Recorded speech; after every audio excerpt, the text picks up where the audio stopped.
آپ نے دشمنوں کے لیے بھی بددعا نہیں کی، مگر جب آپ کی زندگی میں ایک مرتبہ ایسا ہوا کہ آپ کی عصر کی نماز قضا ہو گئی، جنگ خندق کا موقع تھا، دشمنوں سے لڑائی چل رہی تھی، عصر کا ٹائم ہو گیا، لڑائی کنٹینیو ہے، لڑائی چل رہی ہے، مغرب کا ٹائم ہو گیا، سورج غروب ہو گیا اور اللہ کے پیارے نبی کی عصر کی نماز قضا ہو گئی۔ آپ نے بددعا دیتے ہوئے فرمایا ملأ اللہ بیوتہم وقبورہم نارا شغلونا عن الصلاۃ الوسطی، اللہ تعالیٰ ان کے گھروں کو جہنم کی آگ سے بھر دے، ان کی وجہ سے ہماری عصر کی نماز قضا ہو گئی۔ اتنی محبت تھی اللہ کے نبی کو نماز۔ سوموار کے دن آپ کا انتقال ہوا، آخری نماز آپ نے فجر کی دیکھی، فجر کی نماز کا ٹائم ہے، ابو بکر صدیق نماز پڑھا رہے ہیں، صحابہ پیچھے نماز پڑھ رہے ہیں، اللہ کے پیارے نبی کی طبیعت کچھ بہتر محسوس ہوئی، آپ کھڑے ہوئے، حجرہ عائشہ کا پردہ ہٹایا، سامنے صفیں لگی ہوئی ہیں، صحابہ نماز پڑھ رہے ہیں، نبی اکرم نے اپنے صحابہ کو نماز پڑھتے ہوئے دیکھا، آپ کے چہرے پر مسکراہٹ آ گئی، آپ ہنسنے لگے، مسکرانے لگے، آپ کے دل کو سکون پہنچا، میری امت میرے بعد بھی نماز پڑھے گی، میری امت کے لوگ میرے بعد بھی نماز کو قائم رکھیں گے، میرے مشن کو قائم رکھیں گے، میرے کام کو جاری رکھیں گے، نماز بند نہیں ہوگی۔ آپ کے چہرے پر مسکراہٹ پھیل گئی۔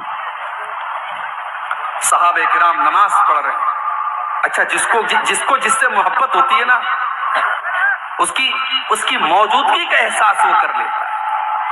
صحابہ نے نماز کی حالت میں محسوس کر لیا کہ اللہ کے نبی اپنے حجرے کے دروازے تک آئے۔ صحابہ کہتے ہیں کہ ہمیں ڈر محسوس ہوا